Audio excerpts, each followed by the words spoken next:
July 24, 1987. 0630 hours. The northern Persian Gulf.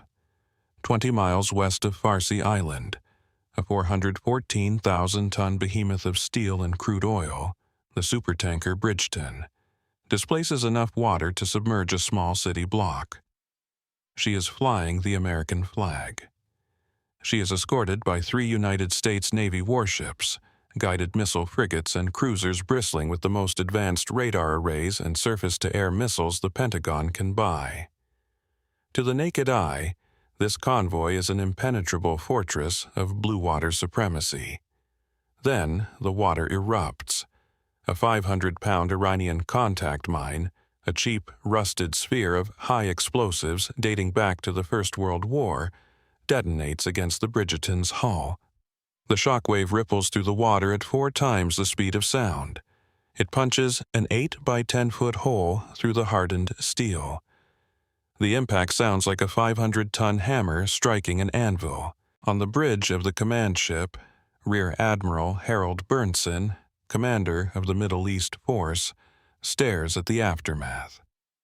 The American geopolitical strategy has just been humiliated by a weapon that costs less than a used car. Welcome to the tanker war. Welcome to the nightmare of the Persian Gulf. To understand the absolute panic gripping the Pentagon in the summer of 1987, you must understand the geometry of the battlefield. The Persian Gulf is not an ocean. It is a bathtub. It is a narrow, shallow, hyper-congested choke point holding the lifeblood of the industrialized world. During the brutal, grinding attrition of the Iran-Iraq War, both nations had taken to slaughtering each other's economy by attacking civilian oil tankers. When Kuwait begged the United States for protection, Washington initiated Operation Earnest Will. The plan was simple: reflag Kuwaiti tankers with the stars and stripes and dare the Iranians to shoot. The Iranians do not shoot. They adapt. The Islamic Revolutionary Guard Corps Navy, understands asymmetric warfare. They refuse to fight the American Aegis cruisers head-on. Instead, they wait for the sun to drop. Under the cover of absolute darkness, Iranian bogehammers, heavily armed fiberglass speedboats, and disguised wooden dhows slip out from hidden coves. They silently drop fields of contact mines into the international shipping lanes. Admiral Berenson faces an impossible military paradox. His multi-billion-dollar warships are designed to fight Soviet nuclear submarines in the abyssal depths of the North Atlantic. They are virtually blind to wooden dhows dropping mines in shallow littoral waters at midnight. To stop the mine layers, the Navy needs eyes in the dark. They need low-flying, highly agile attack helicopters equipped with cutting-edge, forward-looking infrared. They need the Army's 161st Special Operations Aviation Regiment, the legendary Night Stalkers. But here is the geopolitical trap. Helicopters have notoriously short ranges. They require a forward operating base. Yet, not a single Gulf Arab state, not Kuwait, not Saudi Arabia, not the United Arab Emirates, will permit the United States to stage combat operations from their sovereign soil. They are paralyzed by the fear of Iranian ballistic missile retaliation. The U.S. Navy cannot bring a multi-billion-dollar aircraft carrier into the claustrophobic confines of the Gulf without turning it into an irresistible, indefensible target. The Pentagon has the helicopters. They have the special operators. But they have absolutely nowhere to put them. The Iranians know this. The Ayatollahs calculate with chilling accuracy that the American military machine is too heavy, too bureaucratic, and too dependent on fixed infrastructure to counter a decentralized shadow war. The Islamic Revolutionary Guard Corps Navy believes they own the night. They believe the American Leviathan is paralyzed. Solving this requires a logistical miracle. It requires an insane, unprecedented tactical leap. The United States must project pinpoint, lethal air power into the middle of a hostile sea, without a carrier and without a country. If the land refuses to host them, the operators will have to build their own islands. Islands that do not exist on any map, islands that can vanish into the haze. If you want to uncover the declassified truth of how the U.S. Navy built Black Ops fortresses out of civilian barges, hit that like button, subscribe to the channel, and prepare to go off the grid. To comprehend the gravity of the Persian Gulf in 1987, one must step back and view the globe through the paranoid lens of the Cold War chessboard. The conflict between Iran and Iraq is merely the bloody foreground. The true war, the silent struggle for global supremacy, is being waged between Washington and Moscow. The prize is not territory. The prize is crude oil. The Strait of Hormuz is the jugular vein of the Western world. It is a narrow, treacherous waterway, a choke point so constricted that a submerged submarine could practically scrape the keels of passing tankers. Through this single geographic bottleneck flows enough hydrocarbon energy daily to fuel the combined armored divisions of NATO 10 times over. Without the uninterrupted flow of Persian Gulf oil, the economies of Western Europe would stall. The war machines of the free world would grind to a halt. The delicate balance of mutually assured destruction relies entirely on the logistics of fuel. Kuwait, caught in the crossfire of the Iran-Iraq war, understands this leverage perfectly. When Iranian forces begin systematically targeting Kuwaiti oil tankers, the Emirate does not simply ask the United States for help. They issue a veiled ultimatum. Kuwait approaches the Soviet Union. They offer Moscow the right to reflag and escort Kuwaiti tankers. For the Pentagon, this is the ultimate geopolitical nightmare. If the Soviet Red Banner Northern Fleet is allowed to permanently deploy its guided missile destroyers into the Persian Gulf, the Soviet Union will gain a stranglehold over the Middle East. They will project power directly into the West's energy reservoir. Washington cannot allow this. The Reagan administration panics. Operation Earnest Will is born not out of a desire to protect international shipping, but out of a desperate, strategic necessity to block Soviet expansionism. But the United States Navy sails into a trap. The Pentagon deploys a blue water armada designed for World War III. They send Ticonderoga-class cruisers and Oliver Hazard Perry-class frigates. These are multi-billion-dollar leviathans, engineered to hunt Soviet Akula-class nuclear submarines in the freezing abyssal depths of the North Atlantic, or to intercept swarms of supersonic bombers over the Pacific. They are floating fortresses of computerized warfare. The Persian Gulf is not the North Atlantic. It is a shallow, superheated bathtub. The environment itself is actively hostile to American technology. In the height of summer, temperatures on the flight decks routinely exceed a blistering 130 degrees Fahrenheit. The humidity is a suffocating blanket.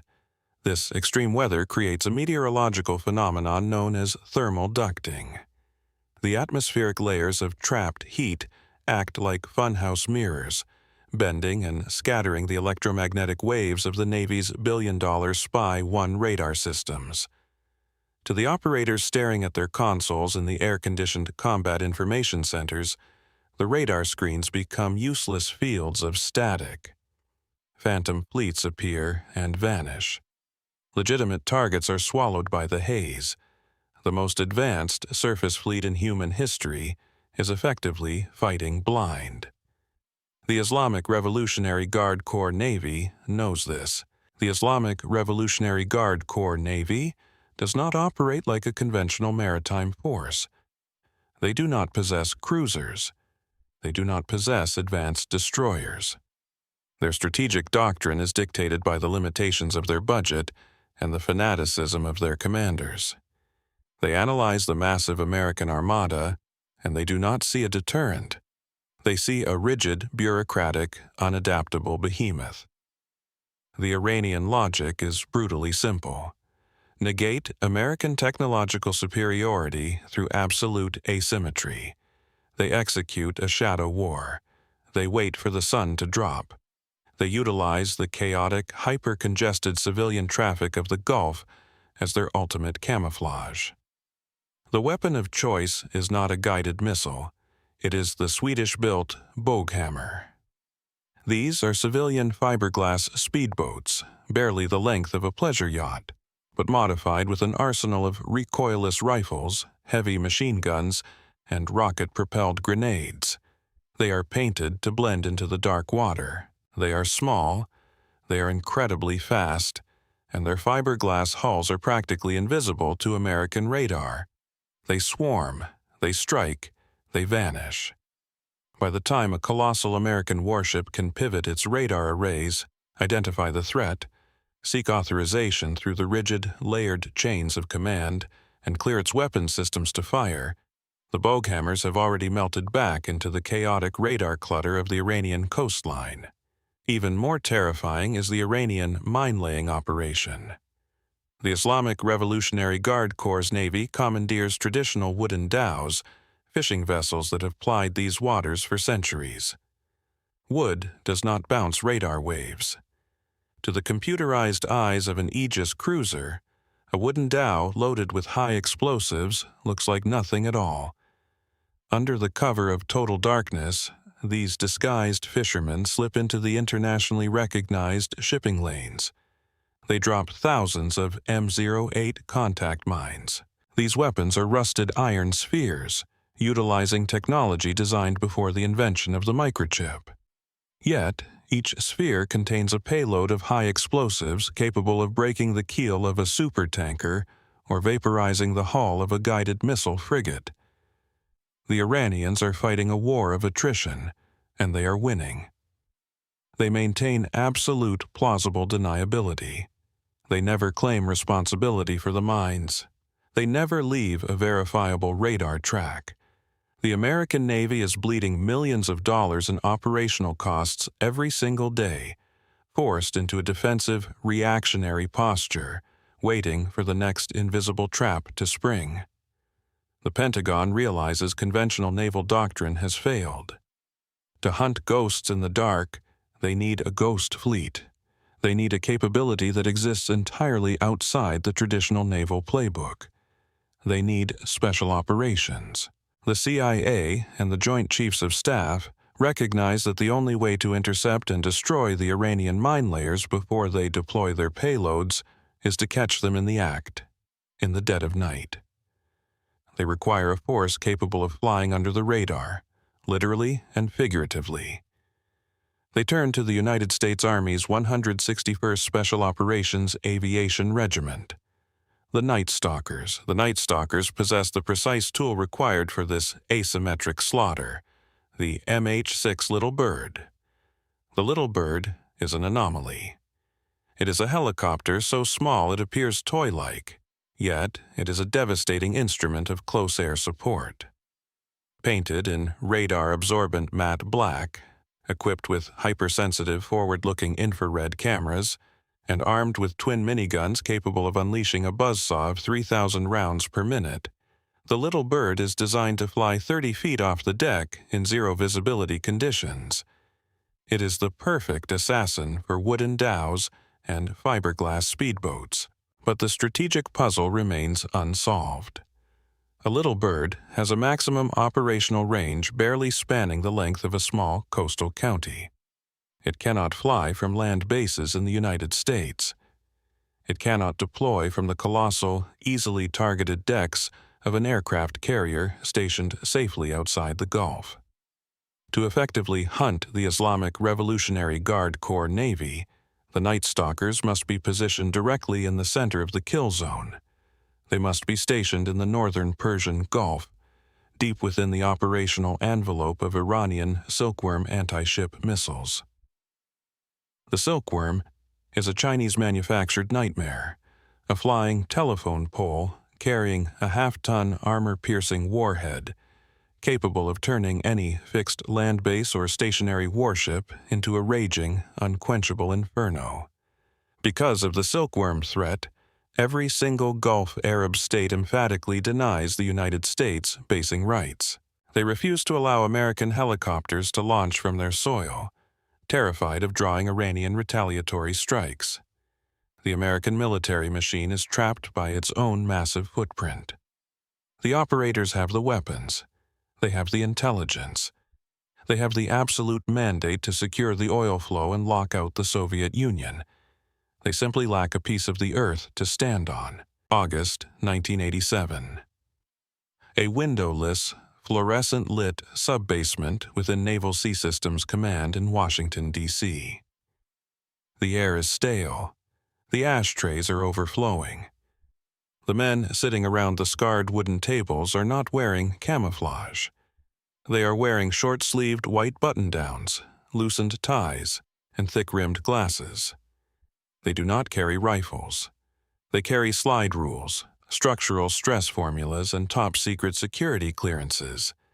These are the logistical architects of the Shadow War. They are the naval engineers and special operations command planners tasked with solving a physically impossible equation.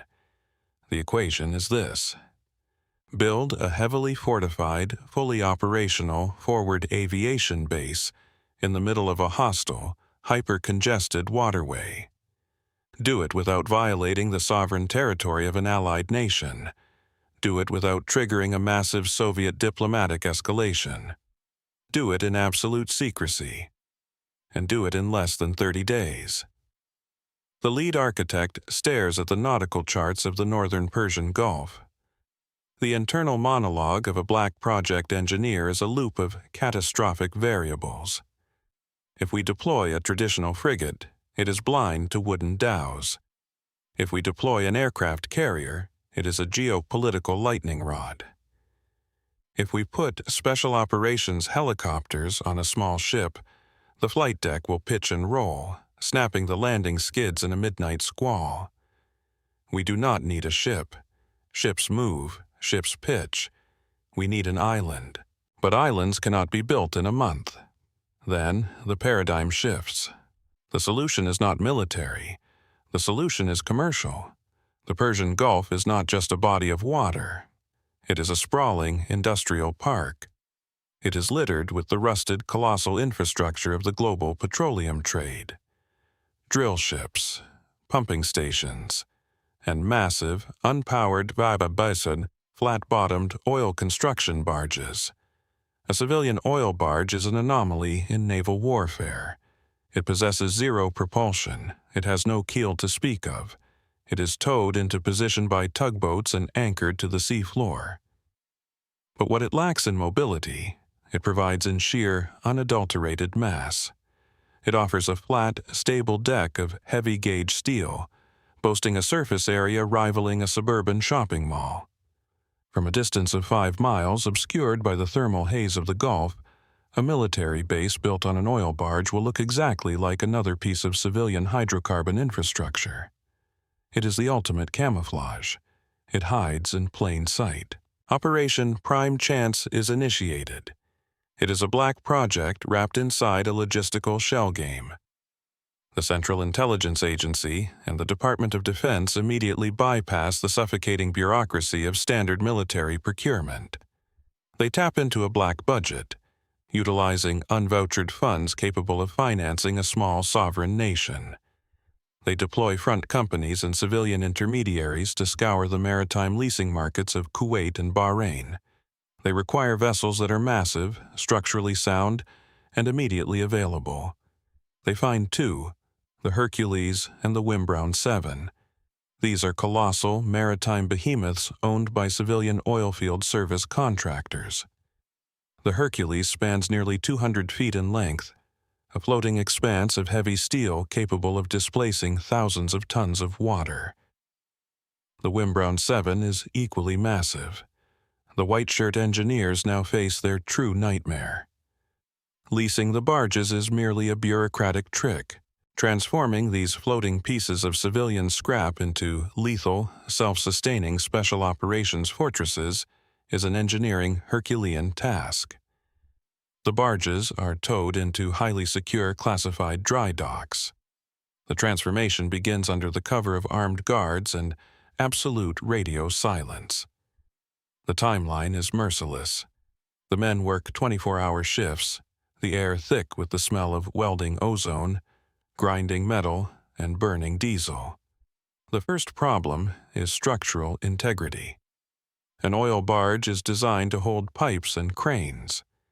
It is not designed to absorb the kinetic impact of a fully loaded MH-60 Blackhawk helicopter, a machine weighing as much as 3 full-sized pickup trucks, slamming onto its deck in pitch-black, zero-visibility conditions. The engineers calculate the stress loads. They requisition hundreds of tons of high-tensile steel plate. Welders work frantically, reinforcing the decks, installing heavy-duty tie-downs, and creating rigid landing pads capable of supporting the Army's 161st Special Operations Aviation Regiment. The second problem is the human element. These barges will host an apex predator ecosystem. They must simultaneously house Navy SEAL Team 6, Army Night Stalker pilots, Marine Fleet anti-terrorism security teams, and explosive ordnance disposal divers. 150 elite operators living in a steel box baking under a 130-degree sun. There is no time to build proper naval bulkheads or staterooms. The engineers resort to a brutal, modular efficiency. They acquire dozens of standard civilian Conex shipping containers. They weld these steel boxes directly onto the decks, stacking them like a high-lethality favela. They install jury-rigged industrial air conditioning units, cutting holes through the corrugated steel to route the ductwork. They wire the containers for electricity, installing field galleys, briefing rooms lined with classified maps, and hyper-secure encrypted UHF communication suites capable of bouncing signals off military satellites directly to the Pentagon. The third problem is survival. The barges are completely unarmored. They are sitting ducks. If an Iranian silkworm missile, carrying a half-ton armor-piercing warhead, or a rogue Iraqi Exocet missile strikes the hull, the sheer kinetic energy will vaporize the structure. Worse, the engineers must store tens of thousands of gallons of highly volatile JP-5 aviation fuel on the deck to keep the Little Bird and Blackhawk helicopters flying. Storing high explosives next to living quarters on a platform expecting incoming fire is a mathematical guarantee of a catastrophic fireball. The engineers mitigate the impossible. They construct double-walled, baffled fuel bladders. They build a fortress within a fortress, but they cannot acquire naval-grade armor plating in time, so they improvise with brute force. They use the oldest armor known to warfare: sand. Logistics officers secure thousands of tons of desert sand and miles of heavy-duty chain-link fencing. They construct a labyrinth of double-walled chain-link cages around the entire perimeter of the barges and around the Connex living quarters. They pack the void spaces between the fences with thousands upon thousands of sandbags. They drape massive heavy-duty Kevlar ballistic blankets over the fuel bladders and the ammunition bunkers. The relational scale is staggering. They load enough sand onto the decks of the Hercules and the Wimbrown 7 to fill a professional baseball stadium. The barges sink deeper into the water, heavy, sluggish, and fortified to withstand a localized apocalypse. Next comes the lethality. The barges must defend themselves from swarming boghammers. The engineers weld heavy pintle mounts to the guardrails. They install banks of .50 caliber Browning heavy machine guns, capable of punching through a fiberglass hull and an engine block with the kinetic energy of a freight train. They mount Mark 19 automatic grenade launchers. They construct sandbagged sniper nests for the SEALs. For anti-aircraft defense, they designate firing platforms for Stinger surface-to-air missiles. They christen these monstrous creations mobile sea bases, or MSBs. To the naked eye, a mobile sea base is a visual paradox. It is ugly. It is a rusted, heavily modified patchwork of civilian maritime equipment, stacked shipping containers, and thousands of dirty sandbags. It looks like a maritime junkyard. But beneath the canvas tarps and the camouflage netting lies the highest concentration of lethal, asymmetric warfare technology on the planet. Forward-looking infrared sensors are mounted to the derrick towers. Highly classified electronic warfare suites hum inside the air-conditioned Connex boxes, continuously scanning the electromagnetic spectrum for Iranian radar emissions. MH-6 little birds sit on the flight decks, their matte black paint absorbing the ambient light, their twin miniguns loaded and belted. The operational security protocols are absolute and uncompromising. The existence of the MSBs is a Tier 1 state secret. The operators who board the barges strip away all military insignia. There are no ranks. There are no names. To maintain plausible deniability, the SEALs and Night Stalkers are ordered to grow thick beards. They wear civilian clothes, t-shirts, shorts, and baseball caps. During daylight hours, the helicopters are pushed into the shadows or covered completely with heavy canvas tarps. The weapons are hidden. From a distance, any passing Iranian reconnaissance flight or Soviet spy ship will simply see an oil barge crewed by scruffy, exhausted civilian oilmen conducting routine maintenance. They are instructed to maintain a zero-emission profile during the day. No active radar, no unencrypted radio chatter. The barges must remain entirely dormant while the sun is up. They needed stealth. They needed firepower. They needed a phantom staging ground. The engineers delivered exactly what was asked. The logistical miracle is complete. The blueprints have been realized in steel, sand, and aviation fuel. The white shirt heroes have armed the trap. Late at night, under the cover of a moonless sky, heavy civilian tugboats latch onto the towing chains of the Hercules and the Wimbrown 7. The massive diesel engines groan, fighting the immense drag of the heavily armored barges. Slowly, silently, the massive steel islands are pulled away from the safe harbors. They are towed out of the shallow littoral waters and dragged directly into the kill zone of the northern Persian Gulf. They are anchored in international waters, perfectly positioned along the primary shipping lanes. They drop their heavy chains to the sea floor. The tugboats detach and vanish into the darkness. The mobile sea bases are completely isolated. There is no retreat. There is no maneuverability. They are floating stationary in a bathtub filled with contact mines, speedboats, and anti-ship missiles. The trap is set. The bait is the shipping lane. The hunters are waiting in the dark. September 21st, 1987. 2200 hours. The northern Persian Gulf. The heat does not break when the sun goes down. It merely thickens. On the deck of the mobile sea base Hercules, the air is a stagnant 100-degree soup of humidity and diesel fumes. Silence is absolute. The colossal steel barge sits entirely blacked out, a 200-foot shadow anchored in the void. There are no running lights. There is no active radar sweeping the horizon. The entire platform is a phantom, adhering to a strict, unforgiving emission control protocol. Inside the air-conditioned, lead-lined Connex containers, the electronic warfare technicians are hunting.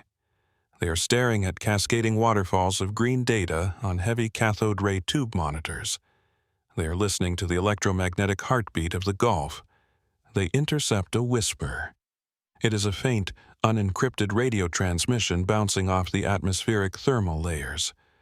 The technicians cross-reference the signal with acoustic signatures picked up by a submerged sonobuoy miles away. The data forms a terrifying picture. An Iranian vessel, the Iran Aegis, officially registered as a civilian amphibious landing craft, is moving slowly, deliberately, through the primary international shipping lane. It is not transiting, it is loitering, it is zigzagging. The tactical commander on the Hercules reviews the data. The internal calculus of command is instantaneous and cold. A civilian landing craft does not loiter in a shipping lane at midnight. It does not zigzag without a navigational purpose. They are laying a minefield.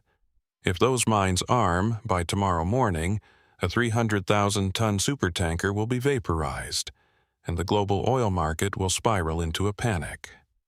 The order is given. Execute Operation Prime Chance. On the pitch-black flight deck of the Hercules, the night stalkers move with practiced mechanical precision. There are no flashlights, there are no shouted commands. They communicate through hand signals and the dull green glow of their night vision goggles. The weapon of choice tonight is the AH-6 Killer Egg, the heavily armed variant of the Little Bird. The pilots strap into the microscopic cockpits. They pull down their AN/PVS-5 night vision goggles. These early-generation optics are heavy, cumbersome tubes of advanced circuitry that amplify ambient starlight by a factor of thousands. To the naked eye, the Persian Gulf is an impenetrable wall of black ink. Through the phosphor tubes of the goggles, the world is rendered in a grainy, two-dimensional monochromatic green. Depth perception is entirely eliminated. Peripheral vision is reduced to a narrow, 40-degree cone. The engines whine. The rotors bite the dense air. The skids leave the steel. 2 AH-6 attack helicopters drop immediately to the deck, plunging into the darkness. They level out at precisely 30 feet above the cresting waves. Flying a helicopter at 30 feet above a featureless body of water in the dead of night, using first-generation image-intensifying tubes, is an exercise in managed vertigo. It is a continuous, agonizing battle against the human brain's desperate plea for a horizon line that simply does not exist. The pilots rely entirely on their radar altimeters. If I drop the collective a fraction of an inch, the rotors strike the water, and we instantly disintegrate. If I raise the collective, we breach the radar horizon, and the Iranian coastal batteries paint us with a targeting laser. Keep it steady. Trust the instruments. Trust the green glow. They push the throttles forward. The little birds accelerate to 130 knots.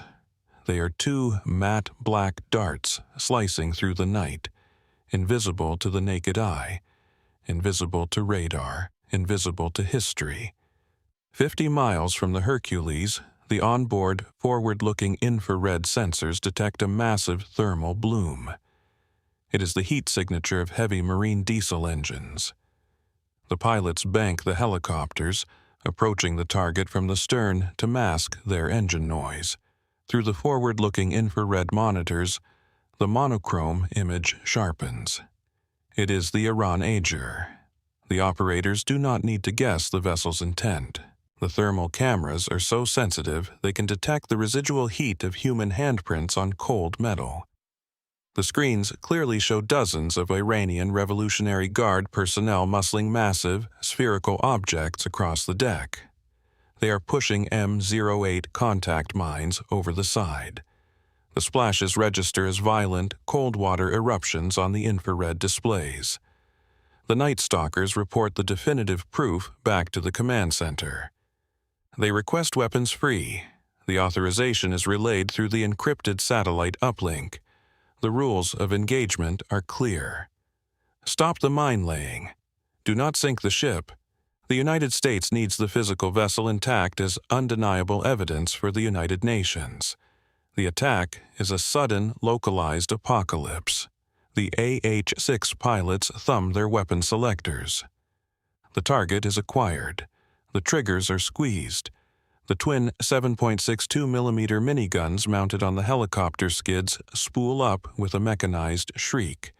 They unleash 70 rounds a second. This is a volume of fire that turns the humid air into a solid, kinetic wall of supersonic lead. The tracers ignite, drawing brilliant red laser lines through the darkness. The armor-piercing incendiary rounds shred the steel deck of the Iran Aegis. Secondary explosions rock the vessel as the helicopter's unguided 2.75-inch folding-fin aerial rockets slam into the anti-aircraft gun mounts, vaporizing the Iranian weapon systems before the crews can even pivot their barrels. The violence is surgical. It is overwhelming. It is entirely one-sided. Within 3 minutes, the mine-laying operation is permanently terminated. The Iran Aegis is dead in the water, smoking, its surviving crew abandoning ship. The Night Stalkers have achieved absolute tactical supremacy. But warfare in the Persian Gulf is never a static equation. The environment itself is an enemy. As the AH-6 helicopters bank away from the burning vessel to begin their 50-mile return trip to the Hercules, the barometric pressure plummets. A sudden, violent meteorological anomaly, a localized shamal, sweeps off the Arabian Peninsula. It is a wall of high-velocity wind carrying millions of tons of superheated desert dust, crashing directly into the humid air of the Gulf. Instantly, the ambient starlight is choked out. Inside the cockpits, the night vision goggles are rendered completely useless. The image-intensifying tubes, starved of any light to magnify, dissolve into a chaotic snowstorm of static. The pilots rip the heavy goggles off their helmets. They are completely blind. They are flying inside a suffocating, churning black void of dust and sea spray. The mechanical reality of the AH-6 suddenly becomes a ticking clock. The little bird is a masterclass in lethality, but it carries a microscopic fuel tank.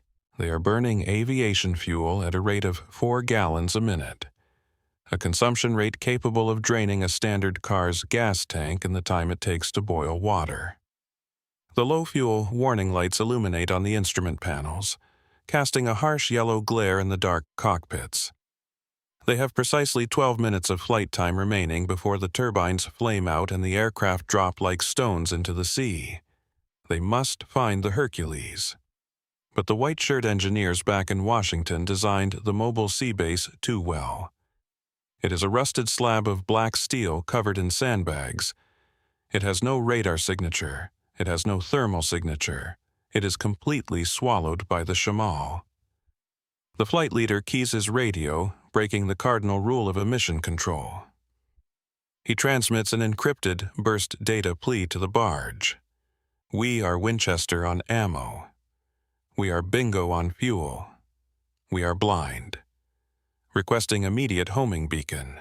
On the deck of the Hercules, the tactical commander faces a catastrophic dilemma.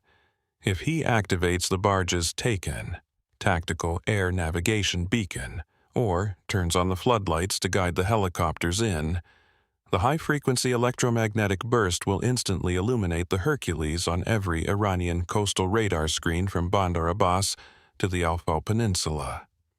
The Iranians have silkworm missile batteries sitting on hair-trigger alert, desperate to avenge the Iran Aegis. Activating the beacon is a mathematical guarantee of an incoming half-ton armor-piercing warhead. He cannot turn on the lights. He cannot sacrifice the lives of 150 men to save 4 pilots. The MSB must remain a phantom.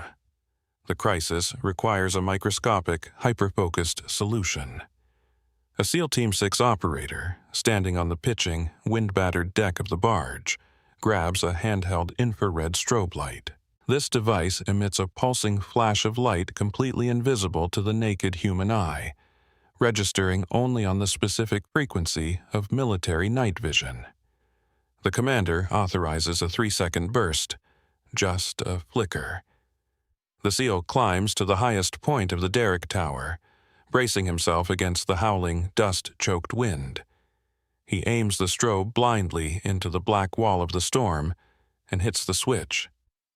1, 2, 3. Miles away, struggling to keep his helicopter level in the violent turbulence, the flight leader catches a microscopic, rhythmic flash of green light bleeding through the static of his re-engaged night vision goggles. It is a single, solitary pixel in a sea of noise.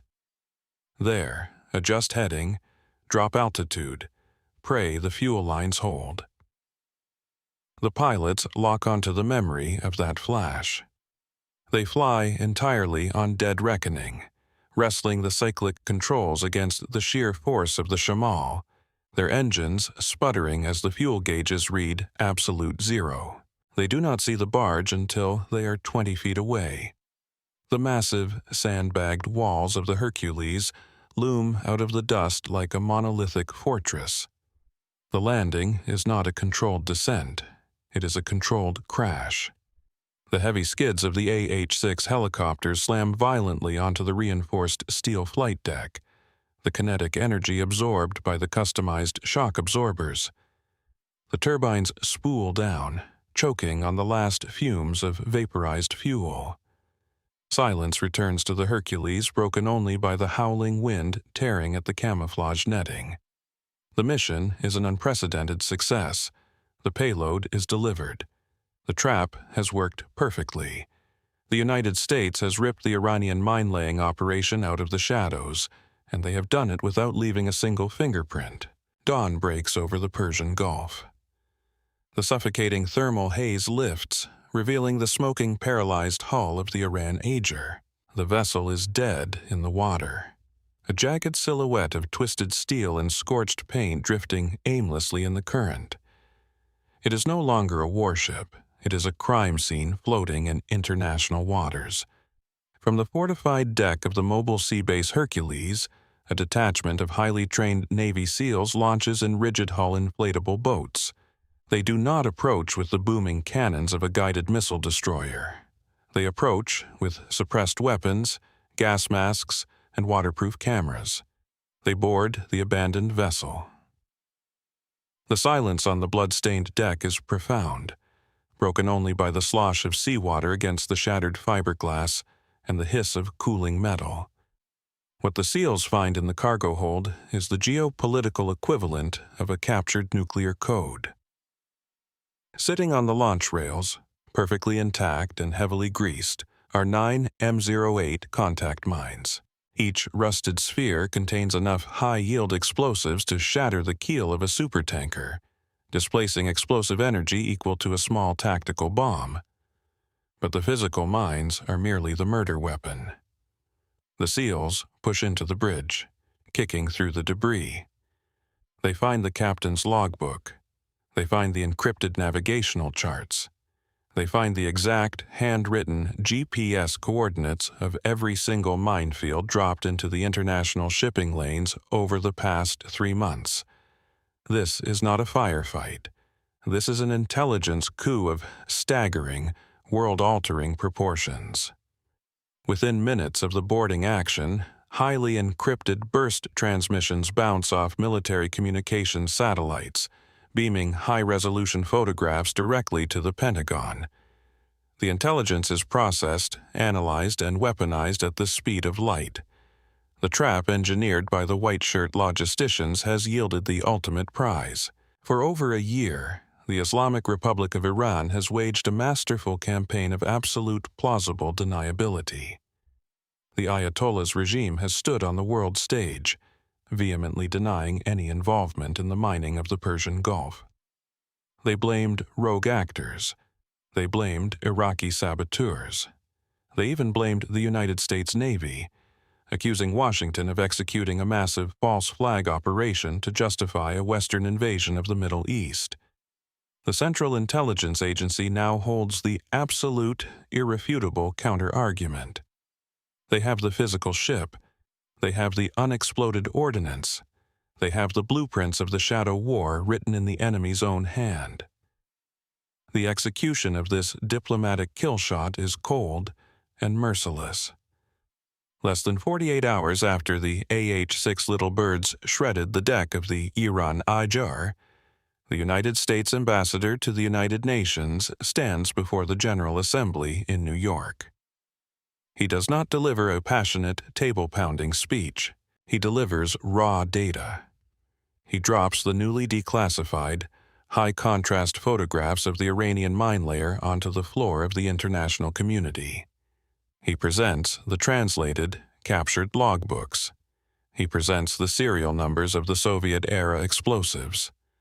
The jaws of the trap snap shut. The Iranian delegation is humiliated. Caught red-handed in the ultimate violation of international maritime law, the global narrative flips in an instant. The United States is no longer the clumsy, imperialist aggressors stumbling through the Middle East. They are the surgical protectors of the global economy. But the true victory, the silent, devastating triumph, occurs 6,000 miles away, behind the closed, paranoid doors of the Kremlin. The Soviet High Command has been watching the Persian Gulf with cold, calculated anticipation. Moscow's entire strategic calculus in the Middle East relies on American incompetence. The KGB and the Red Navy believed that Washington, frustrated by the invisible Iranian threat, would eventually overreact. They anticipated a massive conventional American escalation, a heavy bomber strike on Tehran, or a multi-carrier battle group blockading the Strait of Hormuz.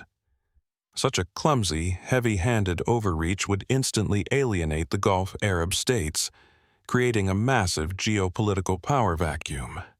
The Soviet Union was perfectly positioned to fill that void. Kuwait had already flirted with inviting the Red Banner Northern Fleet into the Gulf to act as escorts. Moscow was simply waiting for the United States to give them the excuse. Operation Prime Chance obliterates the Soviet strategy. The Americans did not escalate. They did not launch a multi-billion-dollar armada into Iranian waters. Instead, they projected localized, absolute sea control from a platform that technically did not exist. By retrofitting civilian oil barges into floating special operations fortresses, the Pentagon bypassed the need for Allied land bases entirely. They proved they could sustain a hyper-lethal, high-tempo combat operation in the most congested, hostile waterway on Earth, indefinitely without asking anyone for permission. The Soviet leverage over the Gulf states evaporates overnight. Kuwait and Saudi Arabia realize they do not need the Soviet Navy. The American Ghost Fleet is already keeping the sea lanes open. The strategic window for Soviet expansion into the Middle East slams firmly shut. Back in the Persian Gulf, the tactical payoff is immediate and absolute. The psychological warfare waged by the Mobile sea bases is terrifying in its efficiency. The Hercules and the Wimbrown 7 do not aggressively patrol. They do not move. Yet they project an invisible 60-mile dome of absolute lethality that covers the northern Gulf. The Iranian Revolutionary Guard Corps Navy realizes that their greatest tactical advantage, the cover of absolute darkness, has been permanently stolen from them. The Americans have engineered eyes in the dark. The swarming tactics cease almost immediately. The midnight Boghammer attacks plummet to near zero. The mine-laying operations are completely abandoned. The Iranian naval commanders look out into the suffocating thermal haze of the shipping lanes and they are paralyzed by paranoia.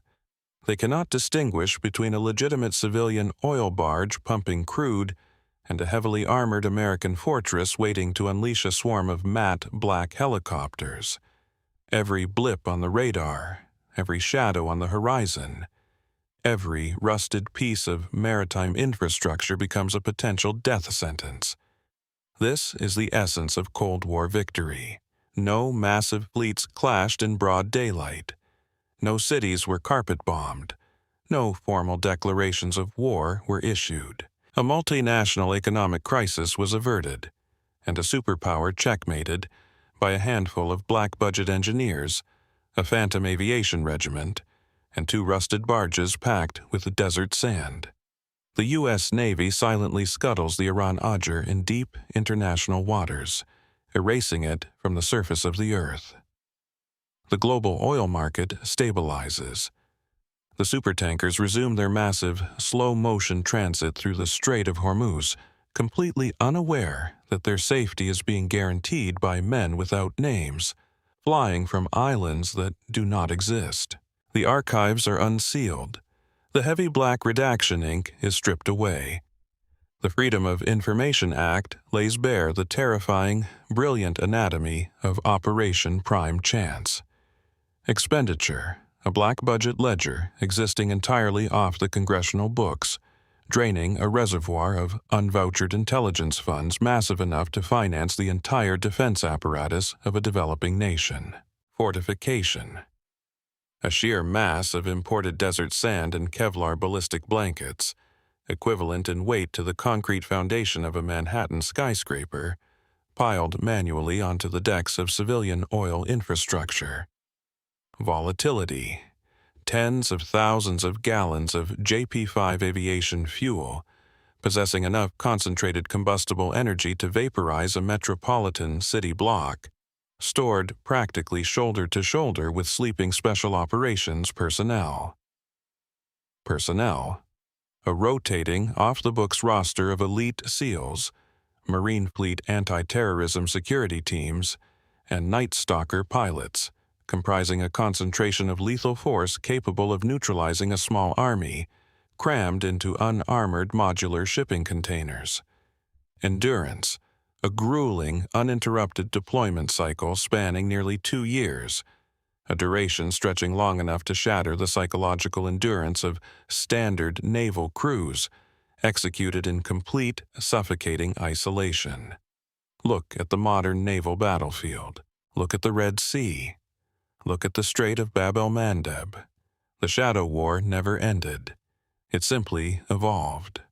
Today, the asymmetric threat is not merely fiberglass boghammers and rusted World War I-era contact mines. It is remote-controlled, explosive-laden drone boats.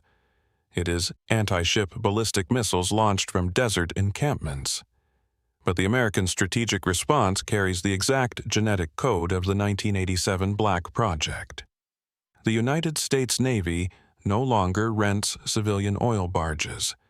They build multi-billion-dollar Leviathans. Consider the USS Lewis B. Puller. It is designated as an expeditionary sea base. It is a massive, asymmetrical warfare platform boasting a flight deck the surface area of a commercial airfield, a cavernous mission deck for special operations watercraft, and an essentially unlimited operational range.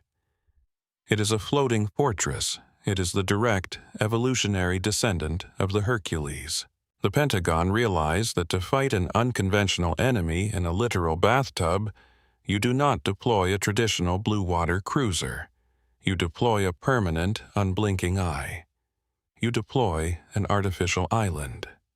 The desperate blueprint drawn by white-shirt engineers in a windowless Washington sub-basement changed naval doctrine forever. A supercarrier projects overwhelming kinetic power, but an afloat-forward staging base projects silent, localized persistence. This is the true, unromanticized nature of the Cold War.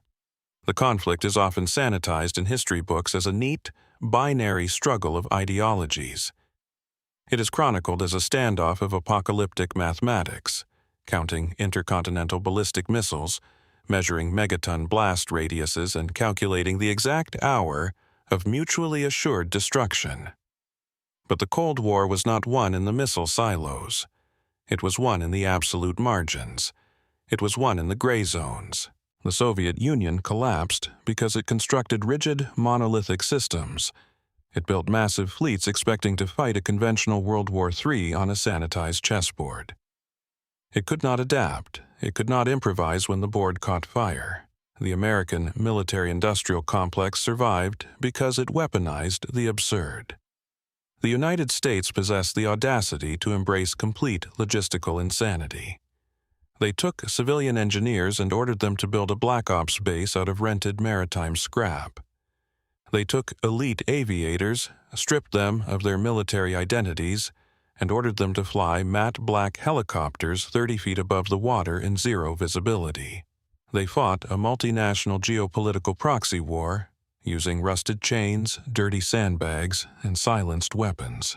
They proved that global supremacy is not always maintained by polished brass and pristine guided missile cruisers. Sometimes it is maintained by men growing beards, sweating in 130-degree heat, and firing machine guns off the deck of a rented commercial barge. They achieved sea control without a sea fleet. They achieved air supremacy without an airbase. They shattered a superpower's strategic ambition in the Middle East without leaving a single verifiable footprint. The Hercules and the Wimbrown 7 are gone. They were quietly returned to their civilian owners, their sandbags dumped overboard, their heavy weapon mounts torched off. Their classified history was buried under decades of deliberate, bureaucratic silence. But the legacy remains anchored in the deep water. The Persian Gulf continues to be a hyper-congested, volatile choke point. The oil still flows. The massive supertankers still transit the narrow, treacherous straits, casting long shadows over the shallow waves. And somewhere out there, hidden in the suffocating thermal haze, the phantoms are still watching.